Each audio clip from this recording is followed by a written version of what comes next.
Hi everyone, I am Dr. Sanjay Agrawal. So let us do some more PYQs from CUT PG examination for admission to MCA, MSc OR, MSc Computer Science and other allied fields. We have already done 28 parts and now it is the 29th part. In this part we'll be doing another 5 problems and we'll try to use the methods which are out of the box and which are saving a lot of time, okay? और जिसमें calculations भी कम हो. We'll try wherever applicable. तो शुरुआत करते हैं इस question से, question number 41. Okay, so what this question says, consider the following statements. और हर जगह हमें कोशिश करनी है कि क्या हम मल्टीपल चॉइसेस की हेल्प से इस क्वेश्चन को डायरेक्टली आंसर कर पाएंगे. That has to be our approach rather than blindly solving it till the end. We'll try to answer at this stage we get a hint. Okay, जहां भी हमें कोई हिंट मिलता है वहीं पे हम इसे आंसर करने की कोशिश करेंगे because we are given the choices and we use the elimination of choices method also. अब मुझे P दिया हुआ एक सेट जिसमें 2 एलिमेंट है, Q में भी 2 एलिमेंट है and they are saying P cross Q is this. But I think you all know the universal result of Cartesian product. If order of P is 2 and order of Q is 2 then order of P cross Q must be 4. ठीक है ना, ये order तो 4 होना ही है. But यहाँ पे कितने एलिमेंट्स हैं? 2 हैं. तो it's obvious that first statement is wrong. और जब A रॉन्ग है तो ये भी गया, ये भी गया, ये भी गया. So we directly get our answer as the second choice. तो इसी तरह की अप्रोच हम अभी तक यूज करते रहे हैं, आगे भी इसी तरह की अप्रोच हम यूज करेंगे और हम चाहेंगे कि आप भी इसी तरह की अप्रोच यूज करें क्योंकि कंपटीशन शौकिया नहीं दे रहे हैं आप. ओके, आप पैशन से दे रहे हैं बट आप चाहते भी हैं इस कंपटीशन को क्लियर कर पाना. तो ऑब्वियसली आपकी अप्रोच औरों से बहुत बेटर होनी चाहिए जिसमें आपका टाइम भी सेव होना चाहिए. But since it is a learning stage कि मैं आपको सिखा भी रहा हूं तो मैं औरों को भी सॉल्व करके आपको दिखा देता हूं कि क्यों कोई गलत है, क्यों कोई सही है. But at least we now know the final answer. तो यदि एग्जाम में क्वेश्चन होता तो हम इतना ही करके अगले क्वेश्चन पे चले गए होते. ठीक है, मेरे एक वीडियो में मैंने टेस्ट टेकिंग स्ट्रैटेजीज भी डिस्कस करी हैं कि एग्जामिनेशन में अटेम्प्ट कैसे करना है जिससे ऑप्टिमल परफॉर्मेंस हो. ओके, आपकी एकेडमिक स्ट्रेंथ ही नहीं जज होती है एग्जामिनेशन में, एंट्रेंसेज में आपकी मेंटल स्ट्रेंथ भी टेस्ट होती है. तो उन चीज़ों पे मैं उस लेक्चर में बोलूँगा, आप सुनिएगा उसे and that certainly be helping U a lot. Then comes the second statement. If A and B are two non-empty sets, then A cross B is a non-empty set. That's obviously, you know, यदि A और B दोनों non-empty हैं तो उनका Cartesian product भी non-empty होता है. हाँ, यदि इनमें से एक भी सेट empty हो गया तो कार्टेशियन प्रोडक्ट void set या empty set हो जाएगा. तो सेकंड स्टेटमेंट सही है. थर्ड स्टेटमेंट को देखते हैं. A 1 and 2 है, B 3 and 4 है. ऑब्वियसली A और B में कोई भी एलिमेंट कॉमन नहीं है. It means they are disjoint sets. Their disjoint set means A, B intersection phi, but they are not taking it like this. उन्होंने खाली ये लिया कि यदि B का intersection phi से लिया जाए.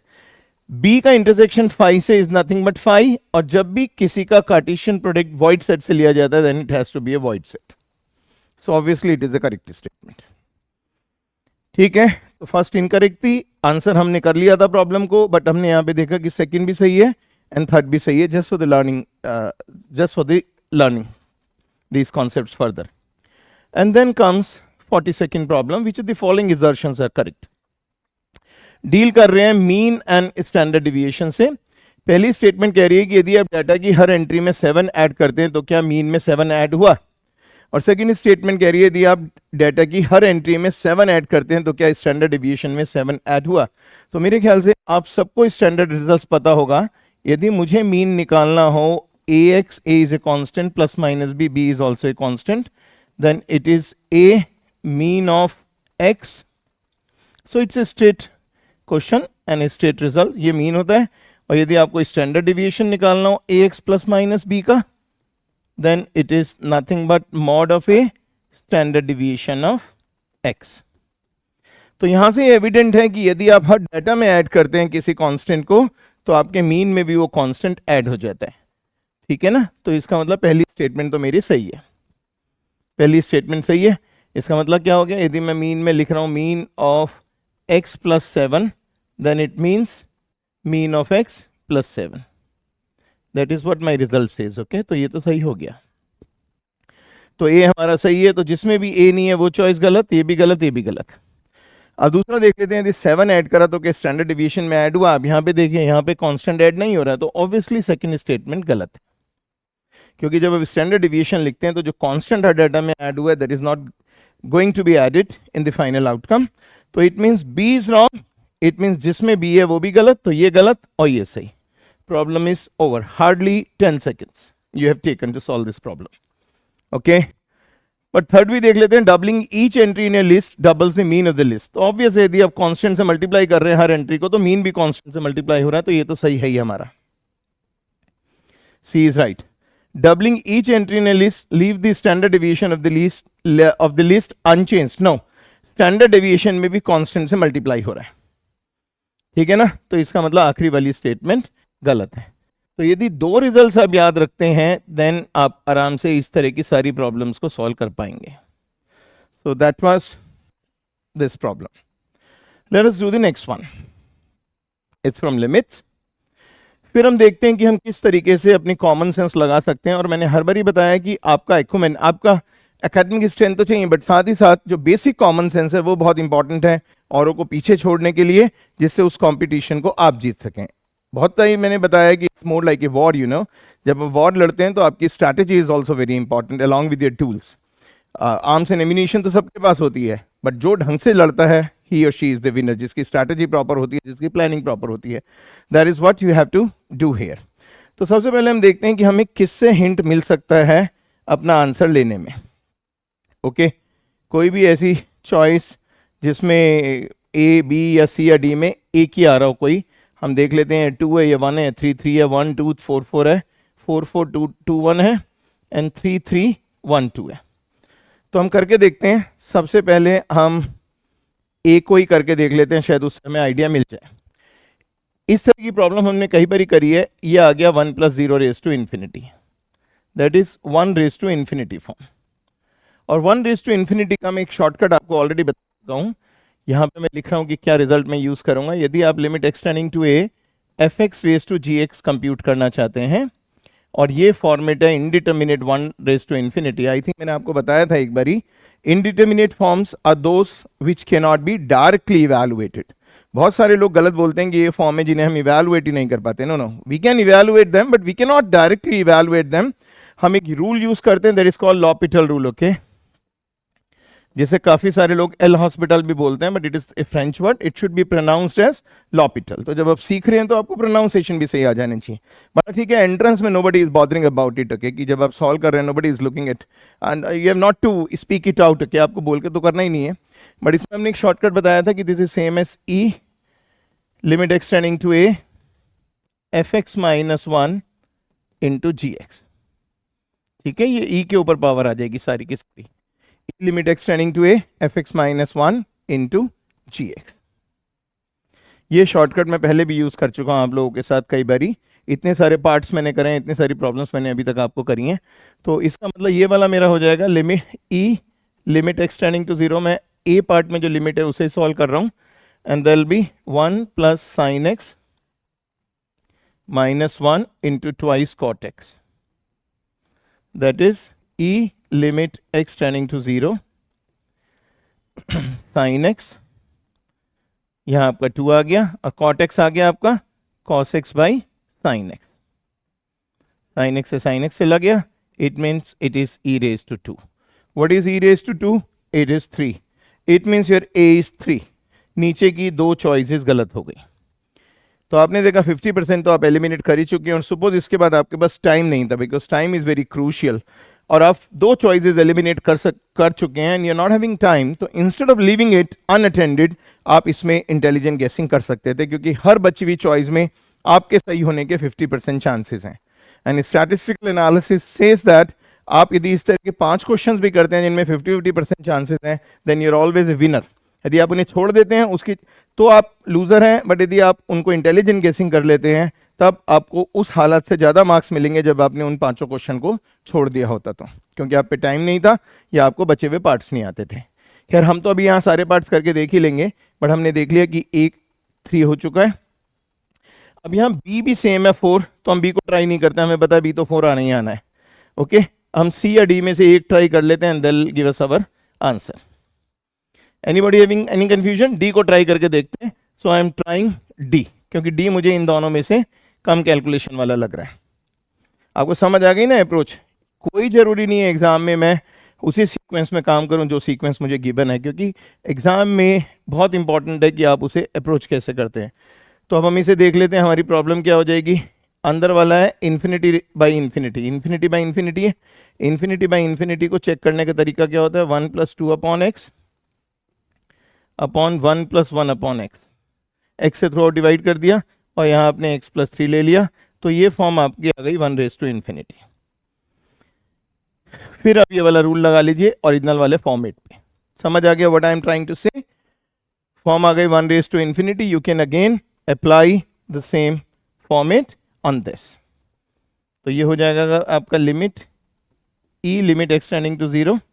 मैं इसे डायरेक्टली कर रहा हूं, x + 2, ये -1 वाला मैंने डायरेक्टली अप्लाई कर दिया, -x -1 upon x + 1 into x + 3। ये ई के ऊपर है दोनों, x से x कैंसिल हो गया और ये x आपका इन्फिनिटी जा रहा है। If you just look at this, x is going to infinity. अब क्या बचा है, अब अपने आप देख लीजिए। तो ये आपके पास आ गया, यहाँ पे 2 है ही और x से x कैंसिल हो गया, 2 - 1 1 हो गया। So this is e limit x tending to 0 sorry infinity x + 3 upon x + 1। और इसी तरीके से जैसा आपने करा था, this is limit x tending to 0 sorry मैं बार बार 0 बोल रहा हूँ, बट मैं लिख इन्फिनिटी रहा हूँ और that normally happens in examination also. तो your brain should be the main operating factor. Okay, वो क्या कैलकुलेशन कर रहा है वही आपके हाथ से लग रही है। ओके तो यहाँ पे आपका आ गया 1 + 3/x upon 1 + 1/x। So answer is e⁻⁴ and what is e⁻⁴? It is this. तो इट मीन्स जो d है वो 2 होना चाहिए और d2 किस में है, इसमें है। So this is the answer and this is not the answer. तो आपने खाली 2-4 में से 2 लिमिट्स इवैल्यूएट करी and you are having your answer, but just for the sake of learning I will do the remaining also. तो problem हमारी solve हो चुकी है, we have saved time, but I will do this also because you need this and then this also. I will do both this limits for you. तो सबसे पहले हम b वाली लिमिट करके देख लेते हैं कि लिमिट आएगी क्या। b is limit x tending to 0 ex -1 + x upon x²। ठीक है ना, फॉर्म देख लेते हैं क्या होगी। e को 0 पुट करा तो ये आपकी फॉर्म आ गई है 0/0। Obviously you will apply L'Hôpital rule, और लॉपिटल रूल में ऊपर वाले को डिफरेंशिएट करते हैं और नीचे वाले को डिफरेंशिएट करते हैं इंडिपेंडेंटली। तो ex -1 upon 2x, that is again 0/0. You again apply L'Hopital rule. Limit x tending to 0, e⁻x का डेरिवेटिव e⁻x है, that is 2, e⁻0 is 1, so that is 1/2. 1/2 is 4. It means b is 4 और अपने अपने correct answer में देखिए b was 4 और वो हमने पहले भी छोड़ दिया था, दोनों 4 आ रहे थे, but b is 4. So you know this method, we have applied L'Hopital rule, okay? And then remains to do C choice. We are just doing it जैसे एग्जाम में क्वेश्चन किसी और फॉर्मेट में आ जाता है तो we know how to do this. Okay, खाली यही तो नहीं कि एग्जाम में यही क्वेश्चन आएगा as it is, question repeat भी होते हैं, बट हमें आने तो चाहिए ही क्वेश्चन, तो इसलिए हम इसे करके देख रहे हैं, बट एग्जामिनेशन में हम इसे छोड़ चुके होते हैं। Limit x tending to 0 sin x/x everybody knows is 1, तो ये आ गई फॉर्म 1⁻∞। यही वाला फॉर्मूला अप्लाई करेंगे आप, ये जो फॉर्मूला यहाँ पे लिखा हुआ था, you will apply this formula. तो it will be limit e limit x tending to 0 sin x/x -1 into 1 upon x²। ठीक है ना, so you'll do it like this. So e limit x tending to 0 sin x minus x upon x³, which is nothing but 0/0 form, and then you keep on applying L'Hopital rule. Limit x tending to 0 sin x का derivative cos x का 1 upon 3x², it's again 0/0 form. You again apply L'Hopital rule. तो अब L'Hopital rule जब तक लगाते रहते हैं जब तक ये फॉर्म इनडिटर्मिनेट फॉर्म ब्रेक ना हो जाए। ठीक है, ये नीचे आना ही है, cos x का derivative minus sin x upon 6x, 3x² का 6x हो गया। Now we get a very important things, we know the standard result. तो ये आ गया sin x upon x into -1/6।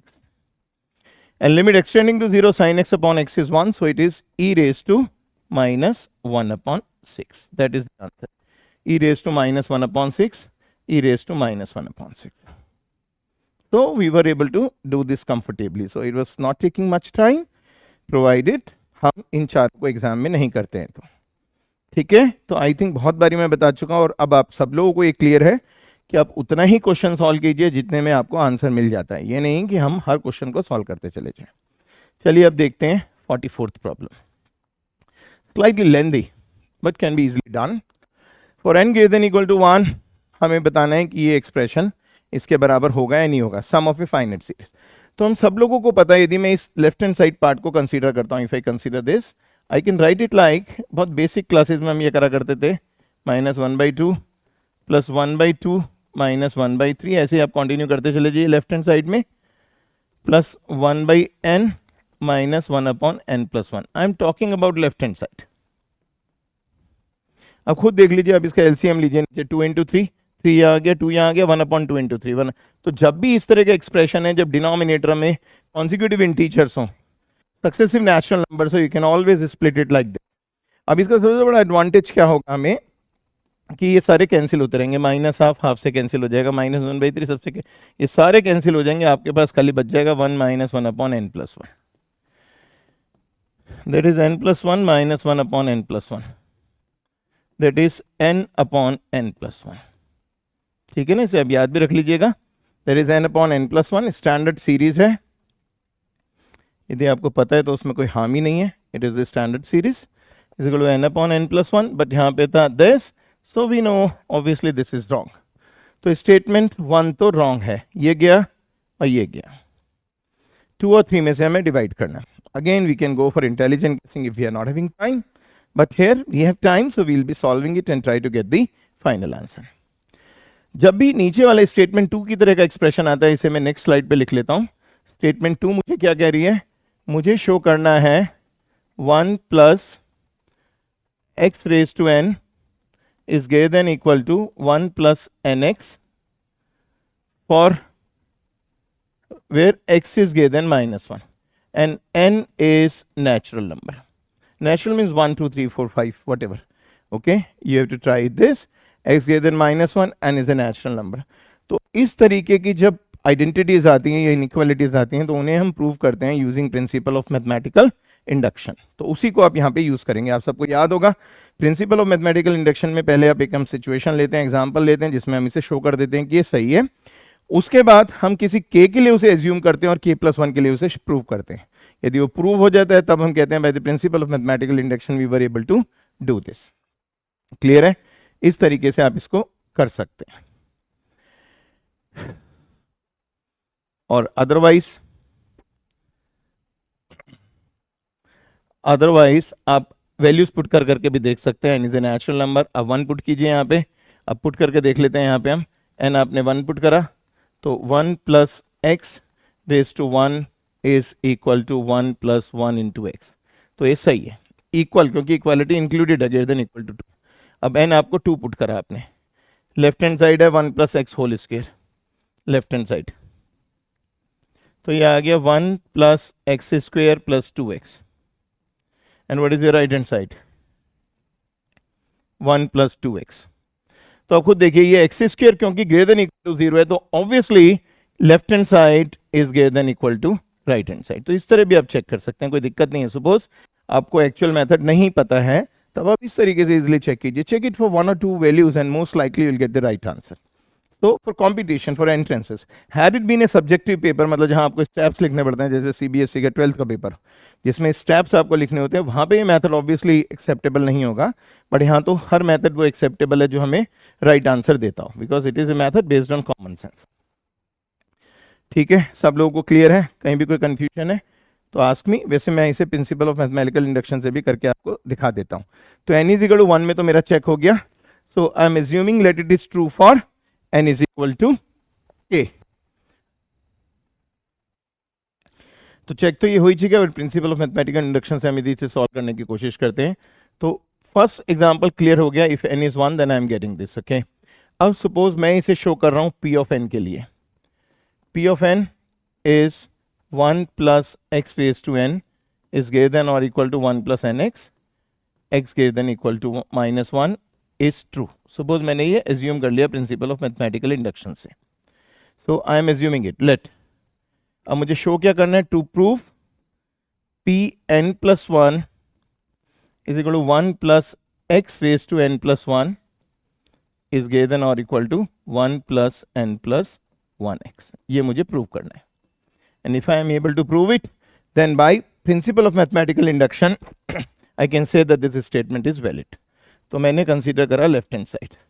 1 plus x raised to n plus 1. That is 1 plus x raised to n into 1 plus x is greater than equal to 1 plus nx into 1 plus x. ठीक है ना? It's so easy. अब इस तरीके से proceed करते चले जाइए. 1 plus nx into 1 plus x, because 1 plus x raised to n greater than equal to 1 plus nx I have already assumed. और इसको मैं लिख सकता हूँ 1 plus x expand कर लिया मैंने plus nx plus nx square.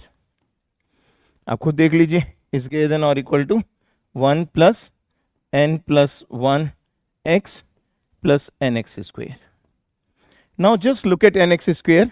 N is a natural number and x square is positive. So I know it is greater than equal to 0. And if it is greater than equal to 0, this whole is greater than equal to 1 plus n plus 1 x, which is nothing but my right hand side. Clear है ना? So by principle of mathematical induction, I was able to show that the result, given result is a valid result. So statement 2 आपकी सही है और statement 2 आपकी यदि सही है तो आंसर हो गया. Statement 1 is false, but this statement 2 is true.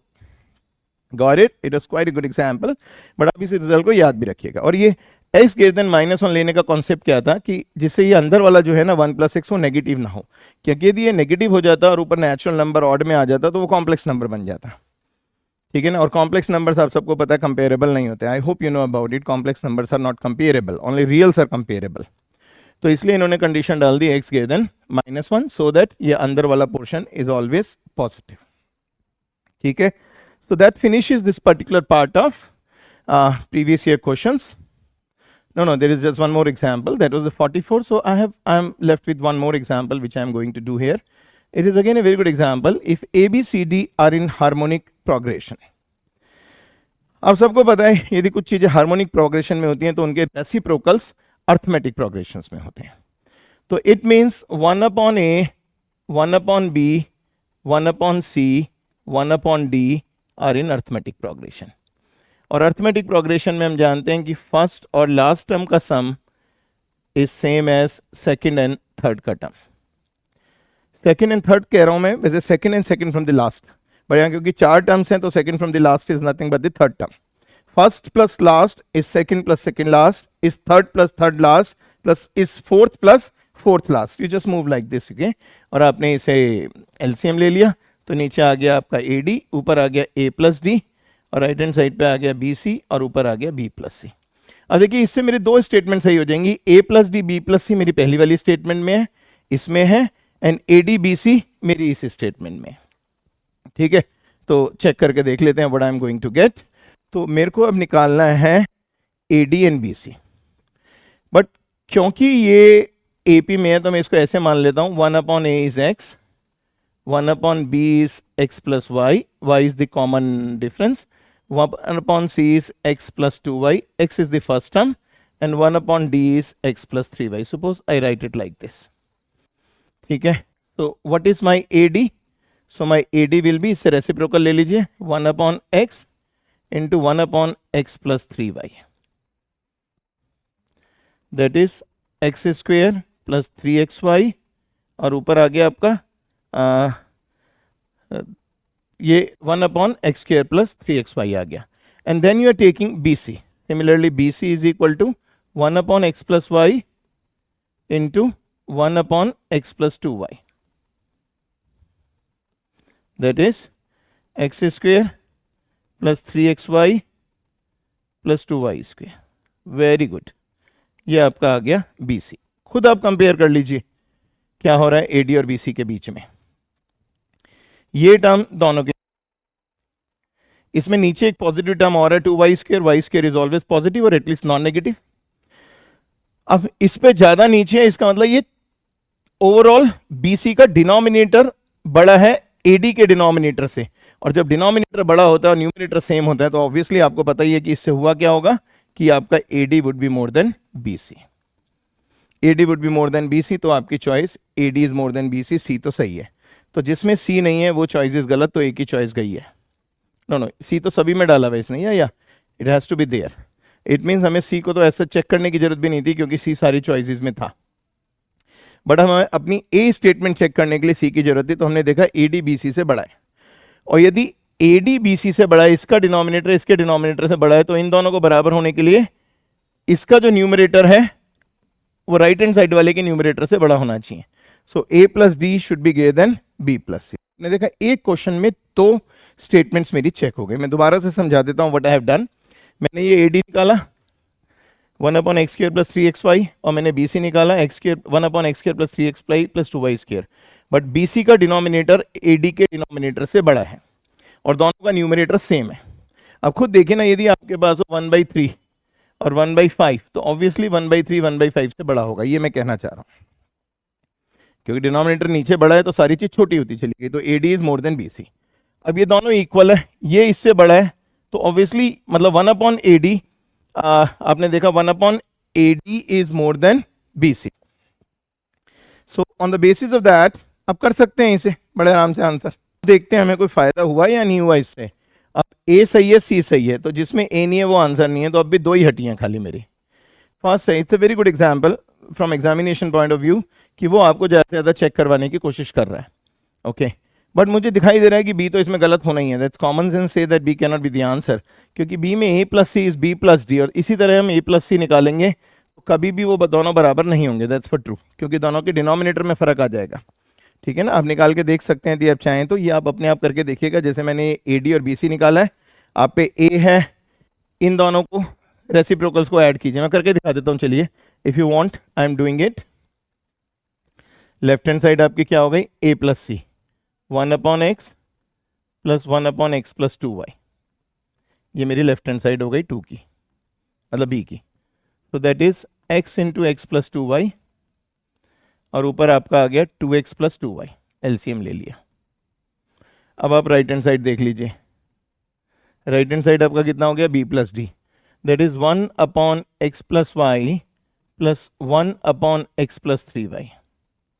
आपने इसे मल्टीप्लाई करा तो x² + 4xy + 3y², और ऊपर आ गया 2x + 4y। आपको लगता है दोनों किसी भी हालत में बराबर है, तो ऑब्वियसली ये गलत है, बी गलत है। तो जिस भी चॉइस में B I can not go for it, A की चॉइस और एलिमिनेट हुई। ठीक है ना, तो इसमें तो टिल द एंड आपको करना ही पड़ेगा, you will have to do it till the end. और ये भी स्टेटमेंट, वैसे तो ये स्टेटमेंट गलत हो चुकी है, तो ई जिसमें है वो भी गलत है, तो हमारा सॉल्व हो ही गया प्रॉब्लम। ओके, प्रॉब्लम सॉल्व हो गई। मैं एक बार दोबारा समझाता हूँ, चॉइसेस यूज हो पाएंगी इसमें, क्यों नहीं यूज हो पाएंगी चॉइसेस, देख लेते हैं। ये हट गया। सबसे पहले हमने देखा, आप थोड़ी देर के लिए बी को भूल जाइए, ए सही है, सी सही है, ई गलत है। जिसमें ई है वो नहीं होगा, जिसमें ई है वो नहीं होगा, क्योंकि यदि ये सही है तो ये गलत होना है, A plus D is less than B plus C, या A plus D more than B plus C है, इसका मतलब ई गलत है। इस चॉइस में ई है, नहीं होगा, इस चॉइस में ई है, ये नहीं होगा। अब ए सही है, इसका मतलब मुझे अपने आंसर में ए चाहिए, दोनों में ए है। साथ ही साथ हमने देखा सी सही है, तो हमें दोनों आंसर में सी चाहिए, तो ये सी भी है। अब हमें जरूरत पड़ गई चेक करने के लिए बी की, और हमने देखा बी गलत है, तो बी इसमें है, बी गलत है, तो this is my answer, A C T हो गया। एक स्टेटमेंट बच गई फिर भी मेरी, बल्कि दो बच गई। ई तो अपने आप हो गई थी, मुझे इस डी को चेक करने की जरूरत नहीं है, बट आप चाहें तो आप डी को भी बड़े आराम से चेक कर सकते हैं, it is not an issue. मैं कर देता हूं, चलिए, just for your reference I will do it. यहीं पे कर देते हैं, ठीक है ना, आपको समझ तो आ ही रही हैं चीजें, और आप साथ साथ नोट्स भी ले सकते हैं। बिल्कुल इसी तरीके से पढ़िए जैसे क्लासेस में आप पढ़ते हैं, जिस तरह से आप कॉलेज में भी पढ़ते हैं कि आप सारे नोट्स लेते हैं, do exactly the same way. Otherwise if you want I can take the screenshots also and you will get an idea about this, okay, how we have been doing this. Okay, अब मेरा रह गया खाली D check करना। तो A N plus C N और 2bn हम देख लेते हैं। तो हमने देखा, सपोज ए एन सी दो नंबर्स हैं, तो हमें पता है कि arithmetic mean is greater than equal to geometric mean, ठीक है ना। an और cn मैंने 2 नंबर ले लिए सपोज, तो इसका मतलब an plus cn upon 2 is greater than equal to square root of an cn, that is square root of acn। यहां तक आ गया, you reach this place an plus cn, और यहां से आप 2 हटाएंगे तो ये 2 आपका यहां पे भी आ जाएगा। अब मुझे खाली, अब मेरी लेफ्ट हैंड साइड तो हो गई, I got my left hand side, मेरी लेफ्ट हैंड साइड हो गई। अब मुझे खाली राइट हैंड साइड देखनी है, 2bn क्या होगा। अब ए बी सी मेरे HP में है, A B C are in HP, therefore B is harmonic mean, but we know geometric mean is greater than equal to harmonic mean, so what it implies, and geometric mean is what, your AC, so AC is greater than equal to B, AC is greater than or equal to B। आप खुद देख लीजिए, यहां से आपको दिखाई दे रहा है, ठीक है ना। Are you getting what I am saying? तो root AC is greater than equal to B है आपका ज्योमेट्रिक मीन हो गया, greater than equal to harmonic mean. आप इसको ऐसे भी लिख सकते थे, 2 root of AC whole n, that is one and the same thing, n/2 आ जाएगा ये, ठीक है ना। It is coming out to be n/2। करिए फटाफट कंप्लीट कीजिए, you all do it fast, अपने आप भी करने की कोशिश कीजिए। हो गया सॉल्व सब लोगों का, प्लीज डू इट फास्ट। तो this is same as 2 root of AC whole raise to n। ये मैं लाइन खींच देता हूं जिससे यहां कोई गड़बड़ ना हो आप लोगों की। और ये AC greater than equal to BN, it means root of AC whole raise to n is greater than equal to B raised to n, and I think now you get your answer। इस AC raised to n की जगह BN रखिए, so this becomes this, so this D choice is, D statement is also correct। I repeat what I have done, AN and CN मैंने 2 number consider करे, 2 numbers पे arithmetic mean is greater than equal to geometric mean मैंने वो apply करा, and I reach this inequality. ये ऊपर n है, this is n over there. और अब मुझे राइट हैंड साइड के लिए आंसर ऑब्टेन करना है, सिंप्लीफिकेशन करना है मुझे राइट हैंड साइड पे। ये यहाँ पे n है, तो मैंने देखा ABC are in HP, B is the harmonic mean and geometric mean is greater than equal to harmonic mean, so root of AC is greater than equal to B, so root of AC raised to n is greater than equal to B raised to n, तो root of AC raised to n की B raised to n आ जाएगा, it means is equal to 2 raised to BN। ये लीजिए verify हो गया, ठीक है। Anybody having any confusion can just ask me। So that problem was a good problem and we were able to do this in time।